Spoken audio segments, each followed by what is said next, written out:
Vous écoutez La Story, issue de l'épisode S1013 du podcast Faut pas pousser les ISO, diffusé le jeudi 12 juin 2025.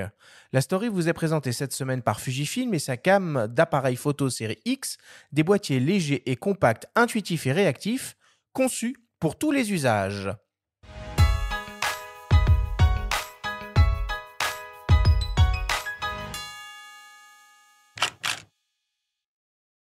Les années 70 sont souvent présentées comme l'âge d'or du photojournalisme, une époque bénie pour les reporters dont beaucoup se sont fait un nom en couvrant la guerre du Vietnam. Quand il s'agit de citer les photographes marquants de cette époque, les noms de Gilles Caron, Don McCullin, Philip Jones Griffith, Raymond Depardon ou encore Patrick Chauvel, qui faisait ses premières armes, surgissent naturellement. Rares sont les femmes à se rendre alors sur le front en Asie du Sud-Est. Minoritaires, elles œuvrent dans l'ombre de ces reporters de guerre devenus de grandes figures de la profession. En 2022, le musée de la Libération de Paris a consacré une exposition Femmes photographes de guerre, mettant à l'honneur les regards de Lee Miller, Catherine Leroy ou Christine Spengler. Reporters de guerre, elles portaient le treillis avec la même audace, la même farouche intention de documenter l'actualité en marche et de couvrir les conflits dans le monde entier que leurs homologues masculins. Dans le même esprit, la Maison européenne de la photographie a souhaité rendre hommage au parcours hors norme de Marie-Laure de Decker. D'abord mannequin, elle aurait pu donner la réplique à Belmondo dans À bout de souffle, avec sa silhouette fine et ses cheveux courts. Orson Welles, dont elle a tiré le portrait, disait d'elle qu'elle avait les plus beaux yeux du monde. Son regard, elle l'éduque en parcourant les allées du Louvre où elle s'imprègne des tableaux de grands maîtres. Elle photographie les peintres Roland Topor et Marcel Duchamp, puis elle fait ses premiers pas en tant que reporter sur les pavés de mai 68, utilisant un Leica confié par Bruno Barbet. Inspirée par Gilles Caron, qui a créé l'agence Gamma, elle souhaite faire comme les garçons, selon ses propres mots, et rejoindre l'aventure. Elle part au Vietnam, elle y découvre la guerre. Sur place, elle se rase le crâne, façon Full Metal Jacket. Embauchée par Newsweek à Saigon, elle se mêle au GI, mais elle préfère concentrer son regard sur les Vietnamiens. Plutôt que de montrer la violence, le sang, elle s'attarde sur les visages, les instants hors champ, ce qui lui ferme les portes de l'agence Gamma dans un premier temps. Admirative du général Giap, qui a défait l'armée française à Dien Bien Phu, qui fut aussi ministre de la Défense du Vietnam Nord durant la guerre contre les États-Unis, elle lui offre un de ses deux Leica quand elle apprend qu'il était fasciné par la photographie.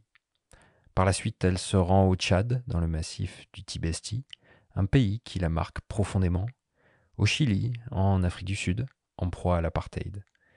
Née en Algérie, elle a toute sa carrière dénoncé la bêtise inouïe de la colonisation. Elle citait l'élection de Mandela comme le plus beau jour de sa vie. Décédée en juillet 2023 à l'âge de 75 ans, elle laisse une puissante œuvre engagée. Elle a autant photographié les anonymes dans le désert que les stars sur les plateaux de cinéma, ne refusant jamais une commande. Un exemple d'abnégation, de bravoure et d'humanisme au féminin.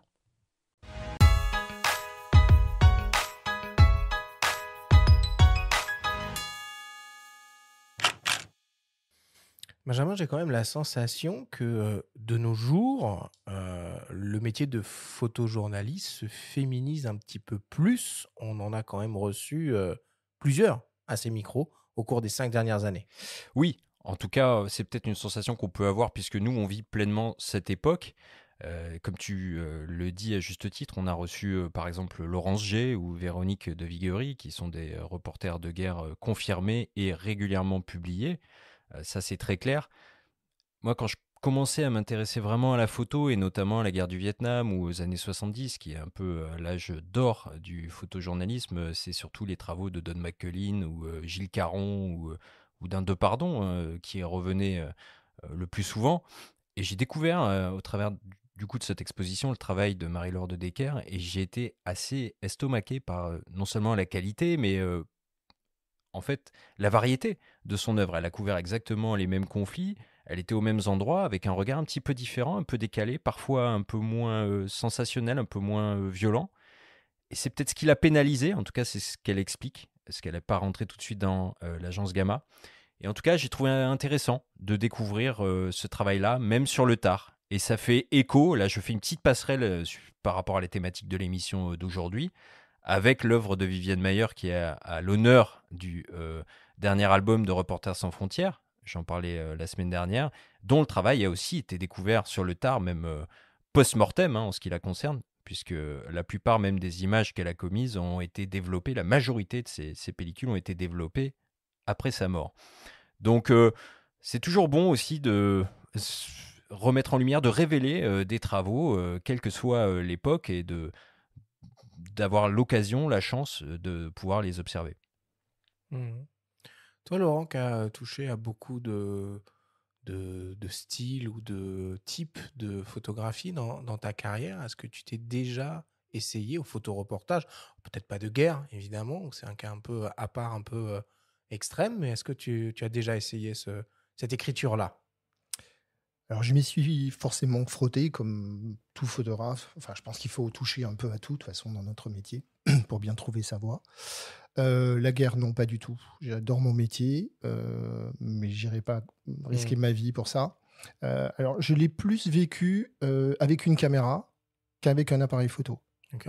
Voilà, j'ai eu plus de sollicitations, en fait, en tant que cadreur ou chef-op, comme on veut, au niveau donc du reportage en lui-même. Et j'ai eu l'occasion d'aller un peu sur le terrain. J'ai fait des suites d'attentats. J'ai suivi des enfants en Roumanie qui se droguaient dans la rue. Voilà, des choses autour de l'avortement. Pas forcément des sujets hyper faciles non plus, quoi. Non, il y a eu des moments compliqués, en effet, mais jamais de conflit, jamais de prise de risque maximale, en tout cas pour ma vie et mon équipe.